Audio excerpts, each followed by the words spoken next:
Alrighty.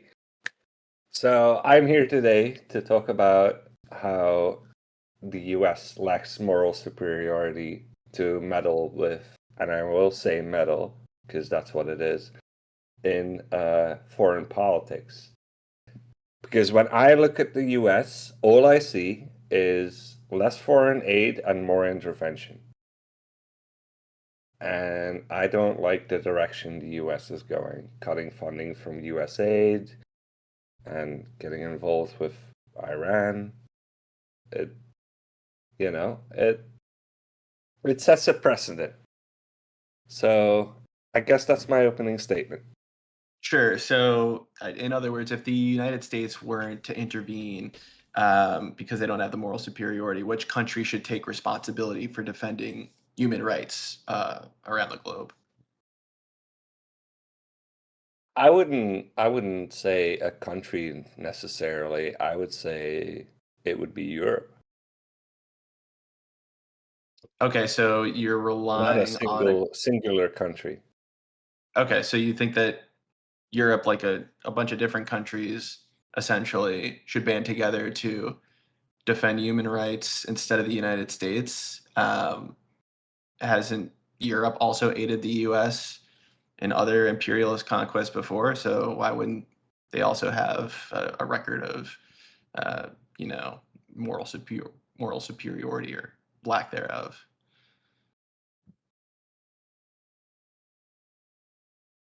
No, I believe Europe morally is in a better position than the United States. So if I had to pick one, I would pick Europe.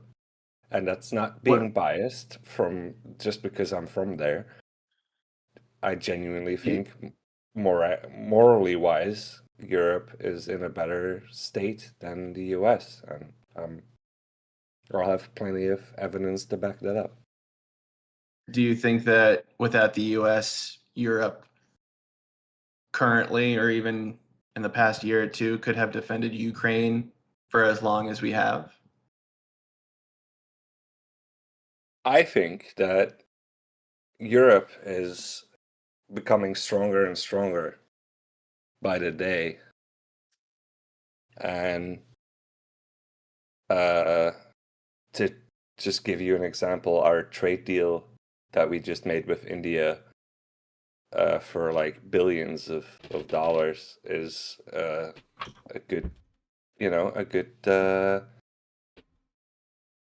sign that we're becoming stronger. And perfectly, I believe we can perfectly take care of our own borders without the United States help.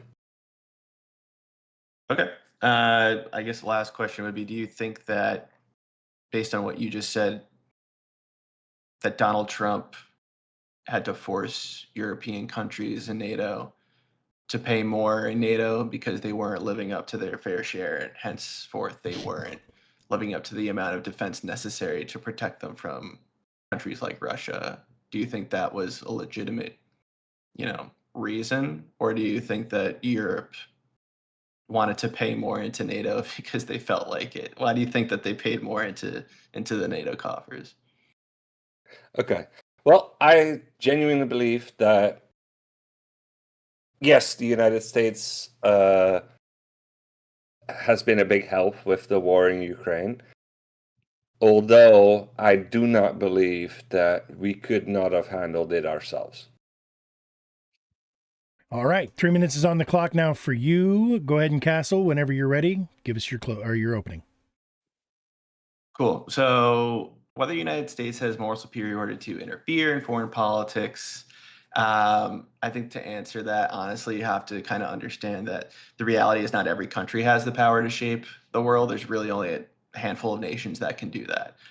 My opponent mentioned Europe in general is because there's no singular country in Europe that can really stand up to the great superpowers in China, the US, and Russia, if you want to put them into that category. So they're really the big three that have the military, economic, and diplomatic influence to affect foreign politics in a meaningful way. So the real question should be whether is not whether some perfect imaginary country would be able to be morally justified in intervening. It's about among the nations most powerful enough to influence the world, which has the strongest moral foundation. And I think the answer is clearly the US over countries like China and Russia, not because America is perfect, but because moral superiority doesn't mean moral perfection. It just means having a better set of principles, a better political system, a better historical record than the alternatives.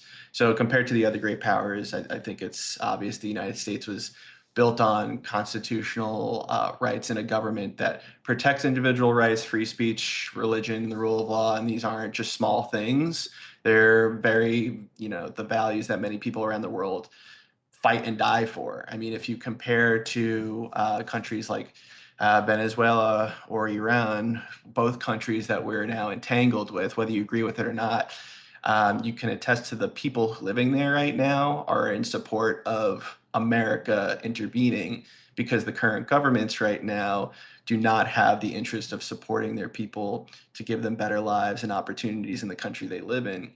They're basically dictators or theocrats that have held power on for so long that the individuals of these countries are begging the United States to get involved, not China, not Russia. So I think that's an important distinction to showcase how the US is not viewed as an oppressor or, without morals, that they're a country that many people around the world look for help. My opponent will say the US has made mistakes, and they're absolutely right. The US has made mistakes in the past. I don't think anybody can deny that. But that proves part of my argument and separates the United States from other powerful nations is that when America does things that are wrong, the people or the government, however limited the government does recognize it, debate it, expose it, rectify it, and they try to do something about it to change that. So through elections, courts, journalism, protests, public pressure, the country tries to correct itself when it can. And that ability to self-correct is totally different from the other two superpowers I mentioned who they can commit wrong and the people of those countries really can't fight back to change control or change how their country goes about it. So America is not morally superior because it's flawless. It's morally superior because among the powers capable of shaping the world, it has the strongest commitment to liberty, human rights, and democratic accountability. So that's my opening. Okay, I have a question. America calls itself the land of the free, but how can it still justify that statement when their own people are treated so harshly by ICE, for instance?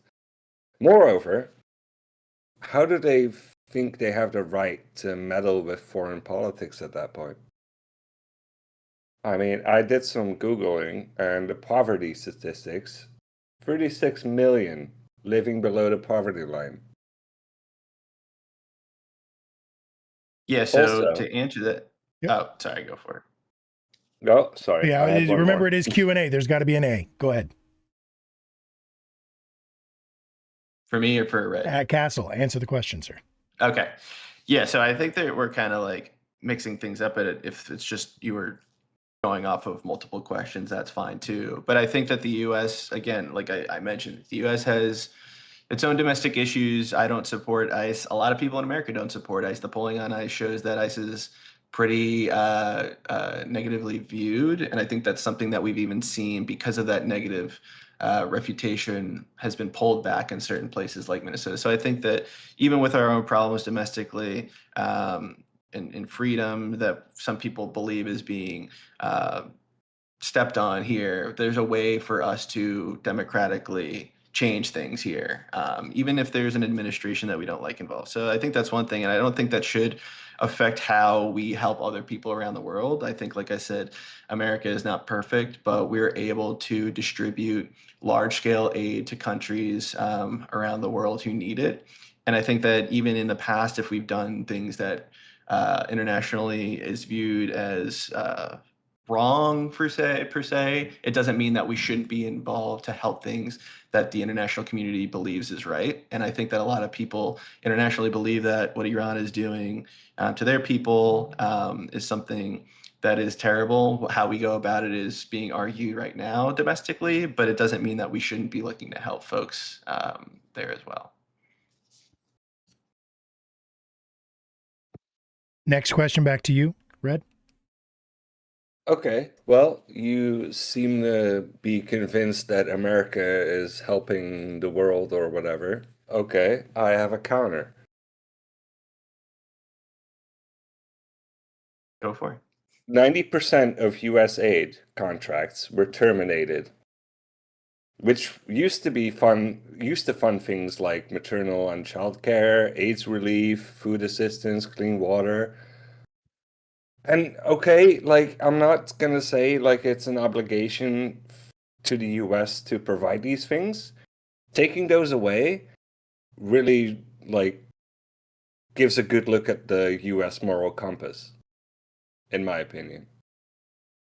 Okay. Yeah. I mean, again, somebody who supports US aid internationally, that's something that has changed with this current administration. But in the past administrations, we have kept up our global aid. And I think it is something that is important because, like you said, countries rely on it because there aren't any other countries out there doing what we do. So I think that kind of showcases how America has gone above and beyond based on what other countries have been able to provide, which I don't think has been nearly as many billions of dollars to countries in need. Unfortunately, we have an executive that believes that the American people don't want to spend money on foreign aid. And then in a few years, we may have a president who opens that back up. So I think you can say it speaks ill on the current administration, but as America as a whole or the people as a whole, I think a lot of people would say that we would want to help others around the world, and we do through other means. There are other nonprofit organizations that are still funding these programs within the United States. It's just not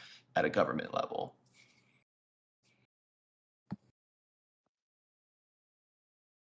Um, okay, so outside of that, I guess I'll just keep the conversation going and kind of ask you a little bit too about why you think that Europe, I mean, we kind of went over a little bit too already about how they, Yeah. I would say, have been struggling economically compared to the United States. I think militarily, we've had to ask them for more assistance. We've helped protect countries in Europe in the past. I mean, if you look at World War II, when Europe was in trouble, the U.S. had to come in and help, exercise our military into Europe to help stave off Nazi occupation throughout Europe. So I think when Europe is in trouble, I think wouldn't you agree that their only real ally that's close enough or strong enough would be the U.S. and you wouldn't want to argue that you don't want their help because the U.S. is some immoral country? I would counter with that Russia probably did more than the US did. Well, I'm saying that In right World War II, now, specifically. yeah, I okay. I think mean, Russia did more. So, you could say that, but I I mean, even mean, if you think about who today, do you took think Russia Berlin? is going to I'm pretty be sure that was Russia. sure? I'm not saying Russia didn't do anything, but I'm saying that the U.S. was called upon for aid, provided Yes, one of the we asked biggest you for help and counteroffensives. you gave it. And I'm sure if the roles were reversed, we would have done the same. I'm not Sure, and saying I'm like saying today, if that were to happen and Russia were to invade Poland, for example, wouldn't Europe also be calling for the U.S. for aid? And don't you think that we would help? no, I don't think you will because you don't want a strong European Union. I mean, the evidence is uncanny, honestly. Like how Really? Rubio, the I Secretary would of say State. the opposite. I No, think that no, we do want a strong Europe. no, you don't. No, you don't. Okay, based on what? I'm sorry if I cut you up, but you were saying something about Rubio. Why would you say the Yeah, opposite? he went to Germany and then he went to Slovakia and Hungary, which are the two European countries most opposed to European rule, giving Okay. reassurance, partnership, even election interference. He literally offered the guy like, I will pay for your like campaign if you support American ideals. So, But money I don't invested. I don't Like know if they, that would necessarily constitute us being against Europe or if we would want Europe to fail, right? Like we still want Europe to be strong in order. I mean, the whole no, reason no, you for don't. increasing No, you NATO, don't. of course, yeah, no, of course, because the whole reason we wanted NATO funding to increase from these countries is so they could protect themselves in case an attack happened on them and they had their defense necessary to do so without the US for however long a time. It doesn't mean that the US wasn't going to have, I mean, we're still involved with NATO, right? We can't abandon our NATO allies unless we want to rip up that treaty completely, which would be Well, you extremely almost did when rare. you wanted to invade Greenland. We never tried to invade Greenland. That was kind of just rhetoric from the executive, but I don't think that was like a You serious. threatened to. Yeah, again, I don't support the current administration's threats to do so, whether it's real or as a joke, but I don't think that was something that was ever taken seriously. I mean, you had both sides talking about it, but there was nothing there that was going to happen between the US and Greenland. I mean, nobody's talking about it anymore. It was kind of something that came up, but I don't think it was a Okay, serious charge. But I mean, fair even enough. outside of Yeah. that, you can't say that somebody like Trump, who's dealing with the UK and all these European countries with trade deals, if he wants to get trade deals done, you have to do that. You can't just force somebody to make a trade deal. You have to UK is be not Europe, by the way. friendly. Sure. Whatever, Sorry. if you want to say the UK or Europe. I mean, either Sorry, way, just the trade deals that they're making, you can't be an aggressor with countries you're trying to make deals with, right? You have to be friendly to them. You have to come to the table and compromise. So I think that if he was actually opposed to Europe getting stronger, he would let it go by the wayside and not do any deals with them, wouldn't you say? well, let me lay it out for you. So Rubio visited the two countries within the European Union that are most opposed to European values. Anti-woke nationalists, MAGA or MAGA or whatever you want to call it. Think tanks and everything your country's been doing. They just want to support the quote unquote patriotic European countries. And it But shows. is saying you want to It, support more it patriotic countries mean that you're not supporting the no, rest of Europe? no. They want to support the countries that are in line with their own ideals. Okay. I mean, again, I might not It's agree it's with that, but obvious. it doesn't It's mean that obvious we're to everyone it here. doesn't mean we're but it doesn't mean we're abandoning Western Europe at all. It doesn't mean that we're not supporting Germany or France or Spain. We still have strong relationships with those countries. If this current administration wants to help these other lesser countries in Europe prosper because of their more American aligned MAGA ideals, that's fine. But I don't think that means that we're abandoning Europe as a whole. But also, like I feel like we're kind of getting away from moral superiority. It doesn't mean that it kind of is like we're getting off track here because I don't know what this has to do with moral superiority or how America has been bad at that or Meddling they don't have with that. foreign politics, that is morally wrong. I would say. Sure, but it doesn't mean that the other countries who I've mentioned who are superpowers have not done that either. Again, America isn't perfect, but would you rather have China be doing that? I don't think you'd rather have Russia being involved in Hungary, which they have tried in the past. I mean, Russia getting involved in these countries like Ukraine has already showed that they're going to use their force and power to eventually take them over in some capacity. We've seen it in Georgia, we've seen it in Ukraine. Poland was being prepared if that were to happen if Ukraine fell. So I think that you'd rather have the U.S. involved in Europe, even if it were whatever meddling or politicking you believe, than Russia, right?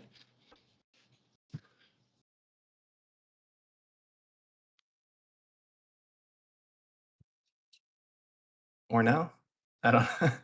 Oh, sorry. I guess my closing statement is just sure, but uh, I still think it's immoral of the U.S. to meddle in European politics. Because, Okay. like I said, the whole I don't think I mentioned this actually. The Alex Peretti shooting by ICE, ICE detaining and refusing to accept valid identifications and deporting people against legal orders.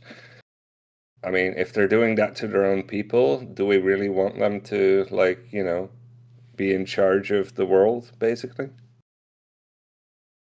Yeah, again, I don't agree with what ICE is doing, and I think that the good thing about America is that we have the ability to change it. Other countries have had their own issues. I mean, protests aren't unique to the U.S.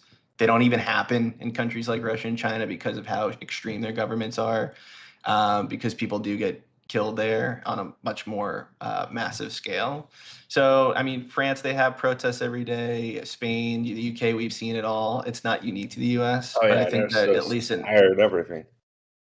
right. So I think it just means that it's a showcase of democracy, which is a good moral value to have protests, if anything, even if your country is doing something that you don't believe in. You do not believe that America has the moral superiority to interfere in foreign politics.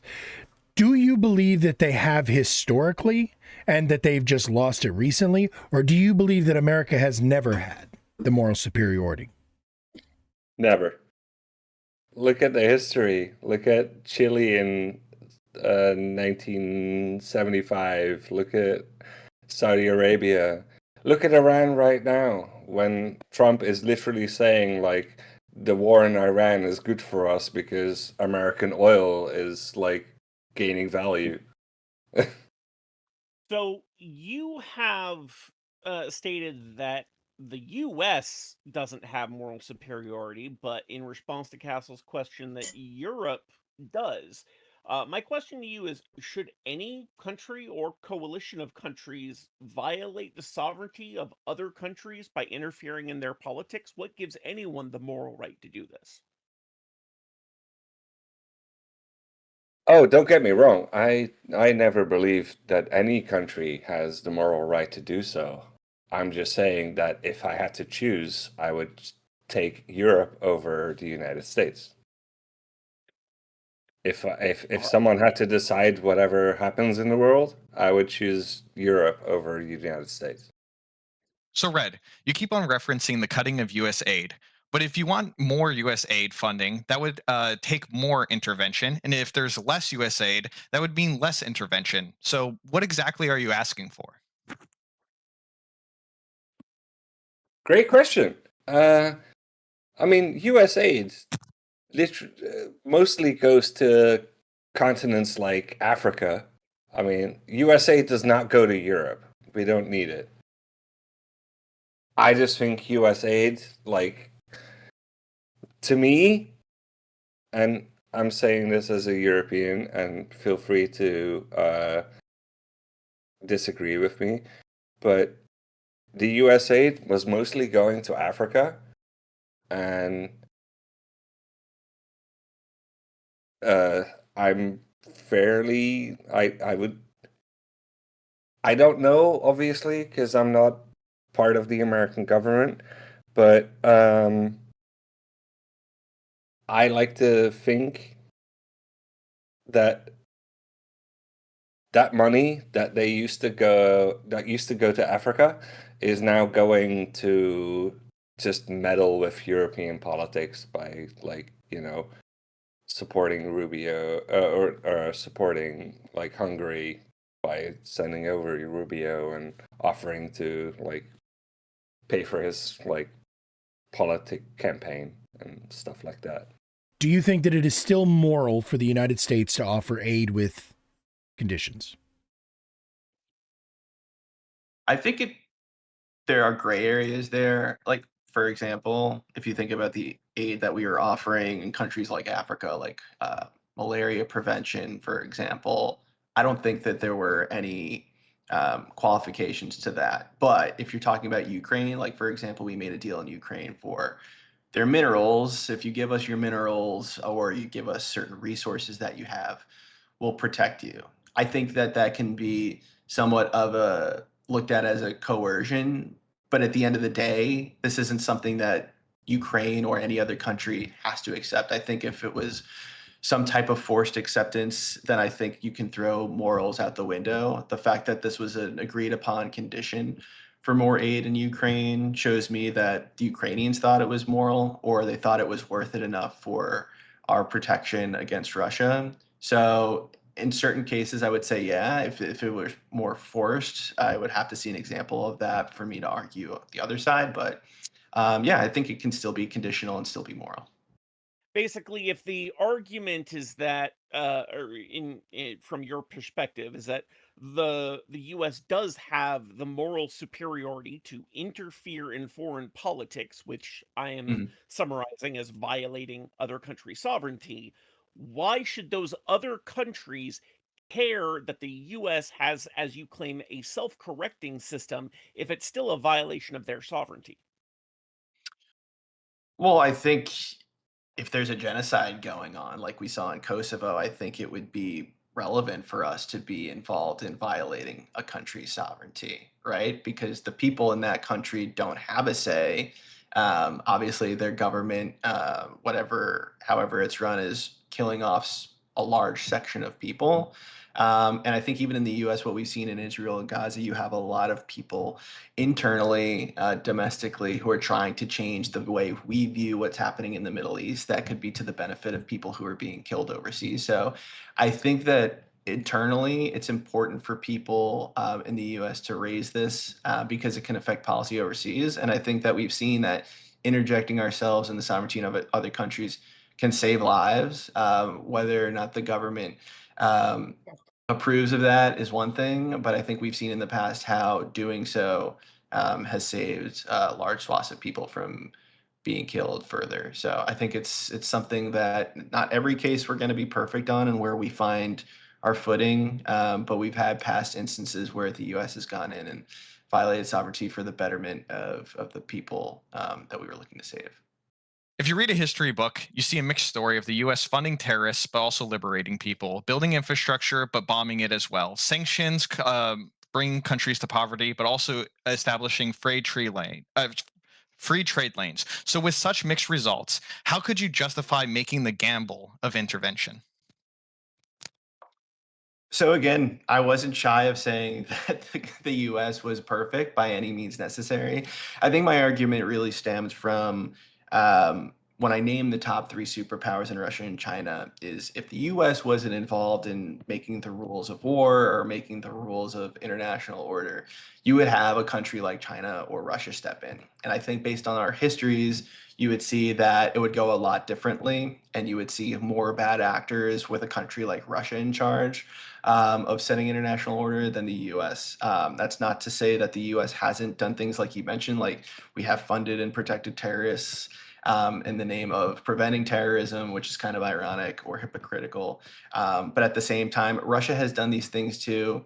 China has also had their own issues with forced prison camps or labor camps in their country where they've hurt their own citizens. So I think if you just look at the history, that's where I was getting at, where moral superiority really comes down to countries where if you're going to have somebody take over, the US has the best track record in this regard. I know I've said this before, but I really want to nail it down this time. I think it should be said again. America calls itself the land of the free, but can it really justify that statement? You know? When their own people are being treated so harshly by ICE, and moreover, does that give them the right to meddle with foreign politics? Just want to bring that one out there again. And I guess I'll say this. The tariffs Trump has put on Europe has literally decreased the GDP in Europe by 0.4%. He's literally trying to weaken the European economy. And again, I don't feel like that's morally a good thing to do. So my finishing statement, I guess, will be that the USA has no right in meddling with foreign politics because it clearly can't sustain care of its own people and clearly can't be trusted with affairs overseas. They overlooked moral failings in Saudi Arabia, Chile, Iran. I could go on. Just because it profited them financially. So I would never trust your government. I guess that's me. Done. Thank you. No, I'll keep it shorter than my opening, but basically, um, the United States principles that we were built on of liberty, the rule of law, the Constitution, Bill of Rights, they shape American society, but have influenced global order and institutions such as the United Nations and democracies and democratic alliances around the world. I know we talked a lot about NATO tonight. That's another one of them that's been super important for keeping peace in the region. So I think when we talk about the United States, mistakes that have been made in the past, as all nations do, it possesses the institutions to confront them through free elections, courts, and the free press. I think we've seen it a lot through social media now these days, where I think it is important for people to care about the domestic politics within the U.S. and what the people are thinking, because I think we possess more power that sometimes we're led to believe. I know some people don't believe that. I tend to think that powerful voices can come through at a certain in a certain aspect, sometimes, not all the time. So I think that's one thing that makes the U.S. Important, and I think power will always shape international politics. The real choice is whether that influence comes from democracies that value human rights, or from authoritarian regimes on some level. And when we compare the alternatives, like I mentioned to Kay, the United States kind of stands as that best nation positioned.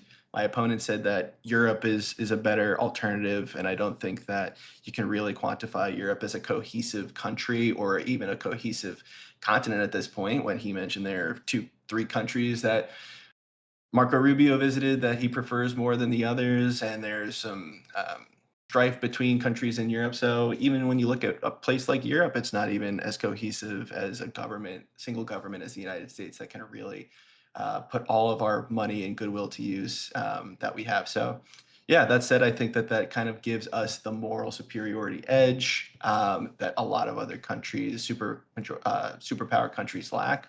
And I think that's why you should vote for me.